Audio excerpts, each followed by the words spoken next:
La transmission de la révélation divine. Dieu veut que tous les hommes soient sauvés et parviennent à la connaissance de la vérité.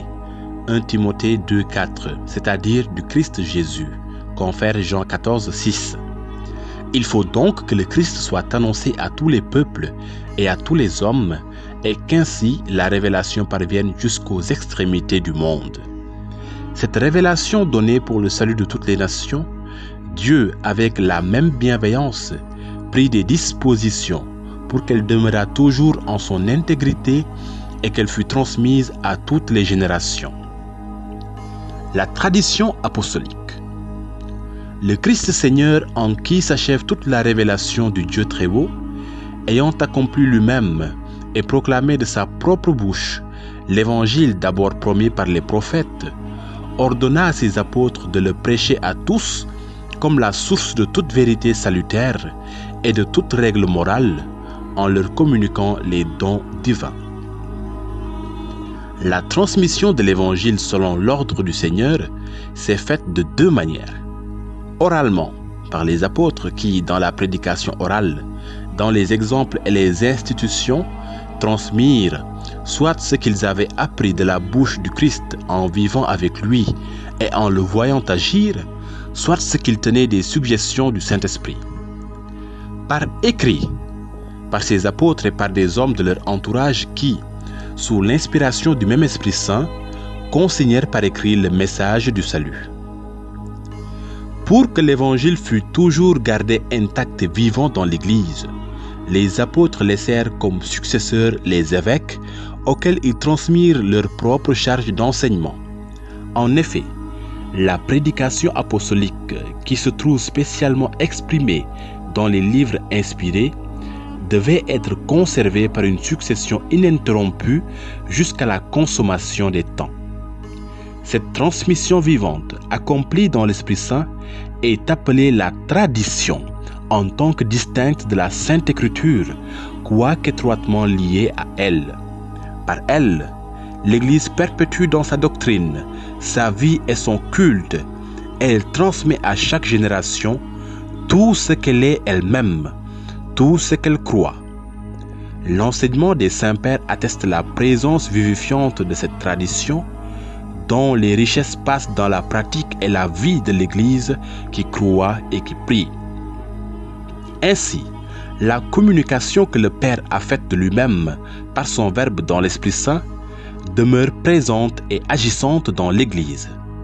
Dieu, qui parla jadis, ne cesse de converser avec l'épouse de son Fils bien-aimé, et l'Esprit Saint, par qui la voix vivante de l'Évangile retentit dans l'Église et par elle dans le monde, introduit les croyants dans la vérité tout entière et fait que la parole du Christ habite en eux avec abondance. Le rapport entre la tradition et l'Écriture sainte.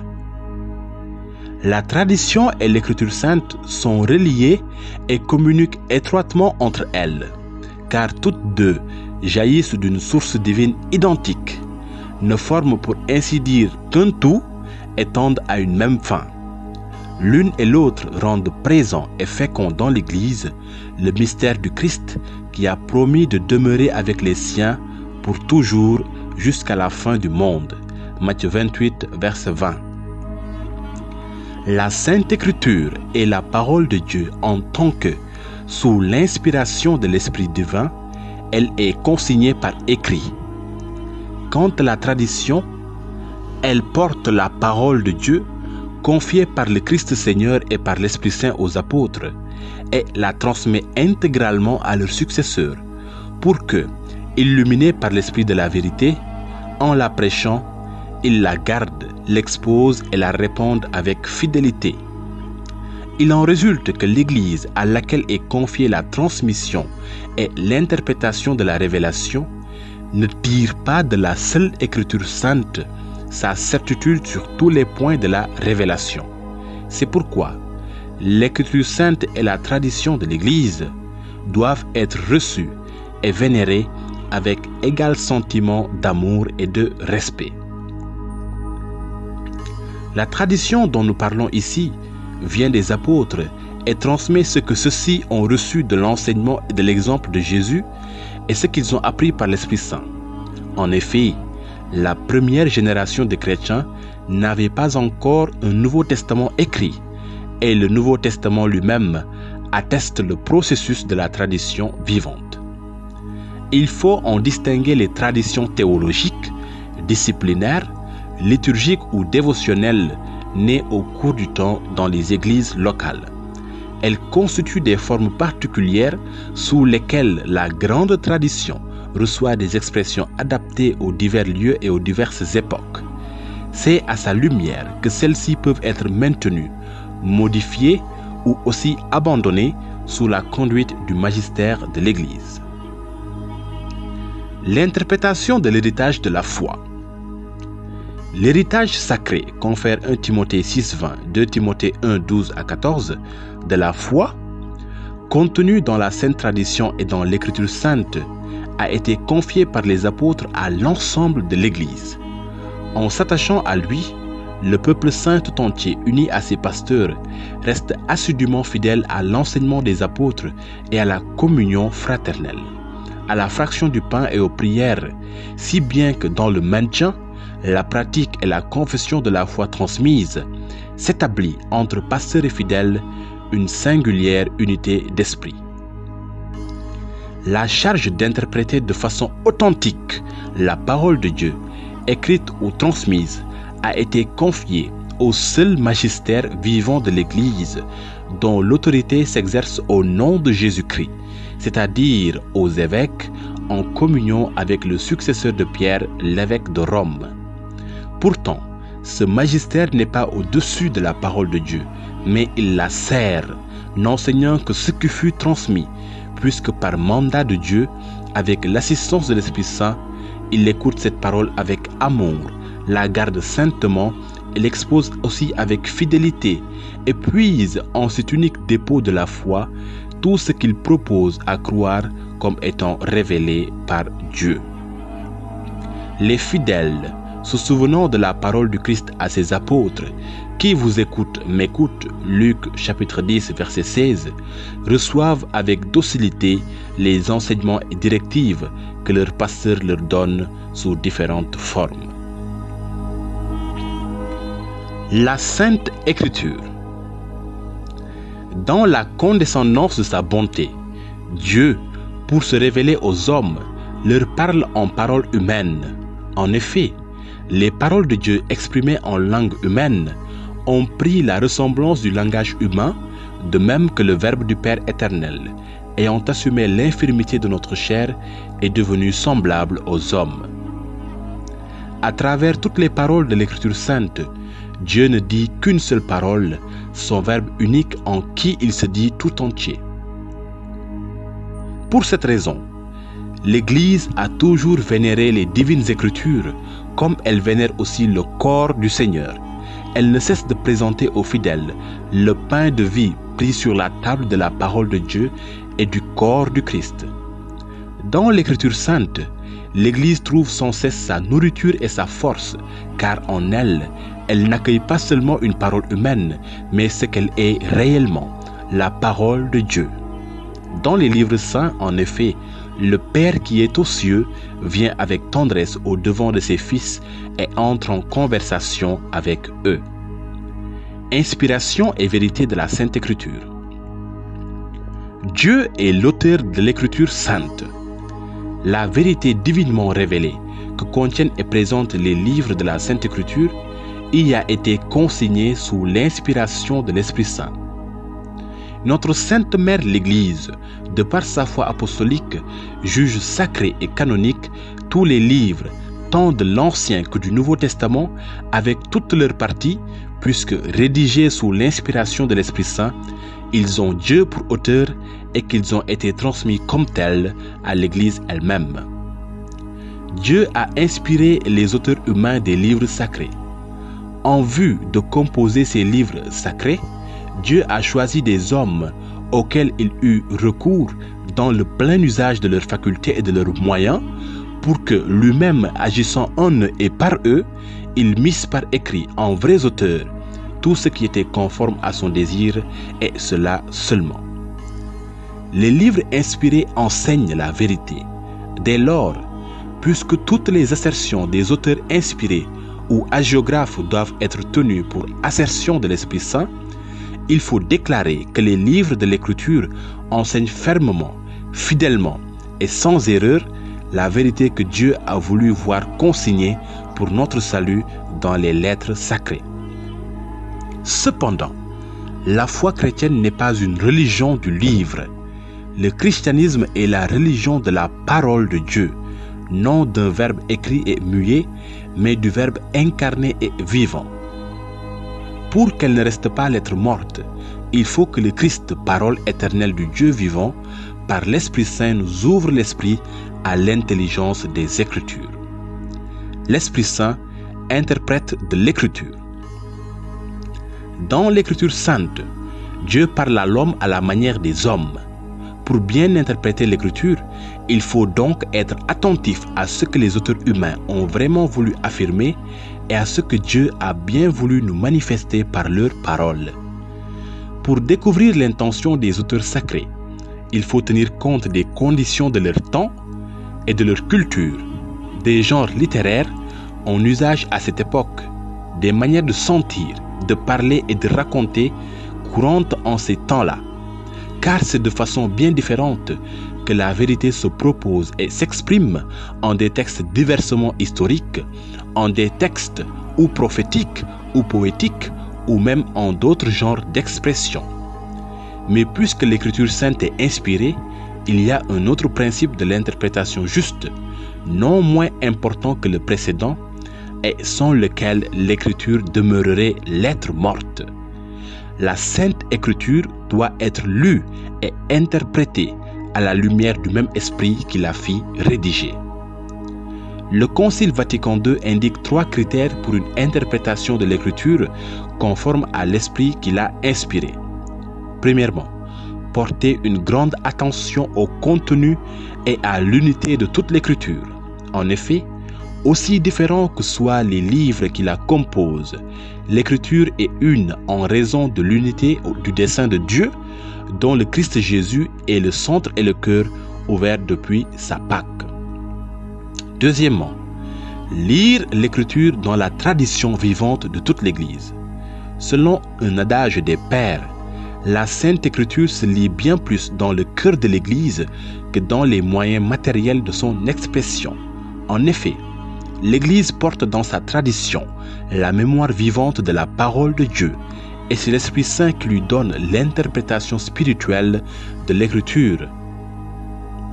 Troisièmement, être attentif à l'analogie de la foi. Par analogie de la foi, confère Romains 12:6, nous entendons la cohésion des vérités de la foi entre elles et dans le projet total de la révélation. Selon une ancienne tradition, on peut distinguer 2 sens de l'écriture, le sens littéral et le sens spirituel. Le sens spirituel étant subdivisé en sens allégorique, moral et anagogique. La concordance profonde des 4 sens assure toute sa richesse à la lecture vivante de l'écriture dans l'Église. Le sens littéral, c'est le sens signifié par les paroles de l'écriture et découvert par l'exégèse, qui suit les règles de la juste interprétation. Tous les sens de la Sainte Écriture trouvent leur appui dans le sens littéral.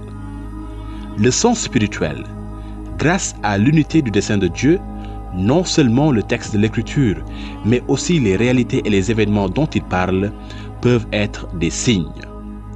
Le sens allégorique. Nous pouvons acquérir une compréhension plus profonde des événements en reconnaissant leur signification dans le Christ. Ainsi, la traversée de la mer Rouge est un signe de la victoire du Christ et ainsi du baptême, confère 1 Corinthiens 10, verset 2. Le sens moral. Les événements rapportés dans l'Écriture peuvent nous conduire à un agir juste. Elles ont été écrites pour notre instruction. 1 Corinthiens 10, 11 confère Hébreux 3, chapitre 3 et chapitre 4 au verset 11. Le sens anagogique. Nous pouvons voir des réalités et des événements dans leur signification éternelle, nous conduisant vers notre patrie, en grec anagoge. Ainsi, l'Église sur terre est signe de la Jérusalem céleste, confère Apocalypse 21, verset 1, Apocalypse 22, verset 5. Un distique médiéval résume la signification des 4 sens. Le sens littéral enseigne les événements, l'allégorie ce qu'il faut croire, le sens moral ce qu'il faut faire, l'anagogie vers quoi il faut tendre. Il appartient aux exégètes de s'efforcer, suivant ces règles, de pénétrer et d'exposer plus profondément le sens de la Sainte Écriture, afin que par leurs études, en quelque sorte préparatoires, mûrissent le jugement de l'Église. Car tout ce qui concerne la manière d'interpréter l'Écriture est finalement soumis au jugement de l'Église, qui exerce le ministère et le mandat divinement reçu de garder la parole de Dieu et de l'interpréter. En ce sens, saint Augustin disait « Je ne croirai pas à l'Évangile si l'autorité de l'Église catholique ne m'y poussait. » Le canon des Écritures. C'est la tradition apostolique qui a fait discerner à l'Église quels écrits devaient être comptés dans la liste des livres saints. Cette liste intégrale est appelée canon des Écritures. Elle comporte pour l'Ancien Testament 46 livres, ou 45 si l'on compte Jérémie et Lamentation ensemble, écrits, et 27 livres pour le Nouveau Testament. Pour l'Ancien Testament, Genèse, Exode, Lévitique, Nombre, Deutéronome, Josué, Juge, Ruth, les 2 livres de Samuel, les 2 livres des rois, les 2 livres des chroniques, Esdras et Néhémie, Tobie, Judith, Esther, les 2 livres des Maccabées, Job, les Psaumes, les Proverbes, l'Ecclésiaste, le Cantique des Cantiques, la Sagesse, l'Ecclésiastique, Isaïe, Jérémie, les Lamentations, Baruch, Ézéchiel, Daniel, Osée, Joël, Amos, Abias, Jonas, Michée, Nahum, Habakkuk, Sophonie, Agé, Zacharie, Malachie, pour l'Ancien Testament. Et pour le Nouveau Testament, les évangiles de Matthieu, Marc, Luc et Jean, les actes des apôtres, les épîtres de Saint Paul aux Romains, la première et la deuxième aux Corinthiens, aux Galates, aux Éphésiens, aux Philippiens, aux Colossiens, la première et la deuxième aux Thessaloniciens, la première et la deuxième à Timothée, à Tite, à Philémon, l'épître aux Hébreux, l'épître de Jacques, la première et la deuxième de Pierre, les 3 épîtres de Jean, l'épître de Jude et l'Apocalypse. L'Ancien Testament est une partie inadmissible de l'Écriture sainte. Ces livres sont divinement inspirés et conservent une valeur permanente, car l'Ancienne Alliance n'a jamais été révoquée. En effet, l'économie de l'Ancien Testament avait pour principale raison d'être de préparer l'avènement du Christ Sauveur du monde. Bien qu'ils contiennent de l'imparfait et du provisoire, les livres de l'Ancien Testament témoignent de toute la divine pédagogie de l'amour salvifique de Dieu. En eux se trouvent de sublimes enseignements sur Dieu, une bienfaisante sagesse sur la vie humaine, d'admirables trésors de prière. En eux, enfin, se tient caché le mystère de notre salut. Les chrétiens vénèrent l'Ancien Testament comme vraie parole de Dieu. L'Église a toujours vigoureusement repoussé l'idée de rejeter l'Ancien Testament sous prétexte que le Nouveau Testament l'aurait rendu caduc. La parole de Dieu, qui est une force divine pour le salut de tout croyant, se présente dans les écrits du Nouveau Testament et sa puissance s'y manifeste de manière singulière. Ces écrits nous livrent la vérité définitive de la révélation divine. Leur objet central est Jésus-Christ, Fils de Dieu incarné, ses actes, ses enseignements, sa parole et sa glorification, ainsi que les débuts de son Église sous l'action de l'Esprit Saint. Les évangiles sont le cœur de toutes les Écritures, en tant qu'ils constituent le témoignage par excellence sur la vie et sur l'enseignement du Verbe incarné, notre Sauveur. Dans la formation des évangiles, on peut distinguer 3 étapes. Premièrement, la vie et l'enseignement de Jésus. L'Église tient fermement que les 4 évangiles, dont elle affirme sans hésiter l'historicité, transmettent fidèlement ce que Jésus, le Fils de Dieu, durant sa vie parmi les hommes, a réellement fait et enseigné pour le salut éternel jusqu'au jour où il fut enlevé au ciel. Deuxièmement, la tradition orale. Ce que le Seigneur avait dit et fait, les apôtres, après son ascension, le transmirent à leurs auditeurs avec cette intelligence plus profonde des choses dont eux-mêmes, instruits par les événements glorieux du Christ et éclairés par l'esprit de vérité, jouissaient. Troisièmement, les évangiles écrits. Les auteurs sacrés composèrent donc les 4 évangiles, choisissant certains des nombreux éléments, soit oralement, soit déjà par écrit, rédigeant un résumé des autres ou les expliquant en fonction de la situation des églises, gardant enfin la forme d'une prédication, de manière à nous livrer toujours sur Jésus des choses vraies et sincères. L'évangile quadriforme occupe dans l'Église une place unique, témoin la vénération dont l'entoure la liturgie et l'attrait incomparable qu'il a exercé de tout temps sur les saints. Sainte Césarie la Jeune disait « Il n'y a aucune doctrine qui soit meilleure, plus précieuse et plus splendide que le texte de l'Évangile. Voyez et retenez ce que notre Seigneur et Maître le Christ a enseigné par ses paroles et réalisé par ses actes. » Sainte Thérèse de l'Enfant Jésus disait « C'est par-dessus tout l'Évangile qui m'entretient pendant mes oraisons. En lui, je trouve tout ce qui est nécessaire à ma pauvre âme. J'y découvre toujours de lumières nouvelles, des sens cachés et mystérieux. » L'Église, déjà au temps apostolique, confère 1 Corinthiens 10, 6 et verset 11, Hébreux 10, verset 1, 1 Pierre 3, verset 21, et puis constamment dans sa tradition, a éclairé l'unité du plan divin dans les 2 testaments grâce à la typologie.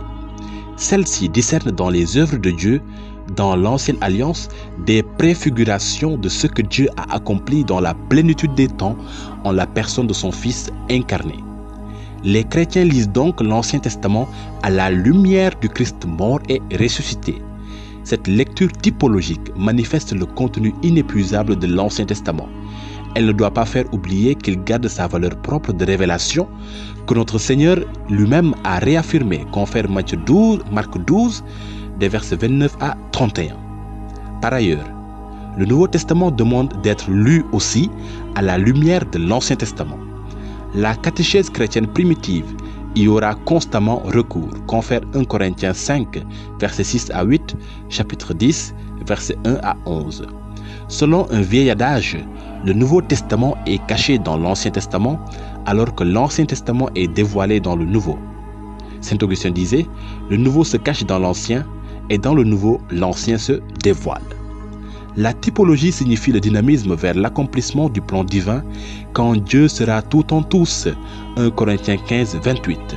Aussi, la vocation des patriarches et l'exode de l'Égypte, par exemple, ne perdent pas leur valeur propre dans le plan de Dieu du fait qu'ils sont en même temps des étapes intermédiaires. La Sainte Écriture dans la vie de l'Église. La force et la puissance que recèle la parole de Dieu sont si grandes qu'elle constitue pour l'Église son point d'appui et sa vigueur, et pour les enfants de l'Église, la force de leur foi, la nourriture de leur âme, la source pure et permanente de leur vie spirituelle. Il faut que l'accès à la Sainte Écriture soit largement ouvert aux chrétiens. Que l'étude de la Sainte Écriture soit donc, pour la sacrée théologie comme son âme, que le ministère de la parole, qui comprend la prédication pastorale, la catéchèse et toute l'instruction chrétienne, où l'homélie liturgique doit avoir une place de choix, trouve lui aussi dans cette même parole de l'Écriture une saine nourriture et une saine vigueur. L'Église exhorte instamment et spécialement tous les chrétiens à acquérir, par la lecture fréquente des divines Écritures, la science éminente de Jésus-Christ. En effet, ignorer les Écritures, c'est ignorer le Christ.